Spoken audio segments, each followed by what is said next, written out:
நான் ஒரு வேலையை பார்க்கலான்னு கிளம்பி வந்தா வெளியே வந்து பார்த்தா நல்லா மழை. இது பார்த்தீங்கன்னா கிரீன் டீ இலைகள் எங்களுக்கு தெரிஞ்சவங்க ஒருத்தவங்க கொடுத்துருந்தாங்க. சரி இன்னைக்கு இதை ட்ரை பண்ணுவோன்ட்டு இதில் டீ போட்டிருந்தேன். இதை கொதிக்கிற தண்ணியில் ஒரு ஆளுக்கு 2-3 போட்டாலே போதும். இதை குடிச்சா நல்லா எனர்ஜியாக ரெஃப்ரெஷ்மெண்ட்டாக இருக்கும்னு சொன்னாங்க. அப்படியே ஃபிஷ் மார்க்கெட் போயிருந்தப்பயே வெஜிடபிள்ஸ் எல்லாம் வாங்கிட்டு வந்திருந்தேன். வெஜிடபிள் ட்ராலி அப்படியே க்ளீன் பண்ணி எல்லாத்தையும் அடுக்கிட்டு இருந்தேன். ட்ராலி யூஸ் பண்ணுறதுக்கு ரொம்பவே கம்ஃபர்டபுளாக இருக்குது.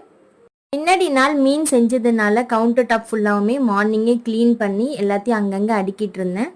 எனக்கு டீனாலுமே பால் டீ தான் பிடிக்கும். ஹெல்த் கான்ஷியஸ்னால வேறு வழி இல்லாமல் பிளாக் டீலாம் குடிக்கிறேன். அதுவும் சுத்தமாக இந்த க்ரீன் டீலாம் நான் ட்ரை பண்ணதே இல்லை. இன்றைக்கி தான் ஃபஸ்ட் டைம் ட்ரை பண்ண போகிறேன். தண்ணி பார்த்திங்கன்னா அப்படியே லைட்டாக ஒரு ரெட் கலரில் சேஞ்ச் ஆகிருக்கு. குடிக்கிறதுக்கு தண்ணி மாதிரி தான் இருக்குது, ஆனால் லைட்டாக ஏதோ ஒரு மூலிகை டேஸ்ட்டில் இருக்குது. இந்த வீடியோ பிடிச்சிருந்தா எனக்கு லைக் பண்ணுங்கள், மறக்காம சப்ஸ்கிரைப்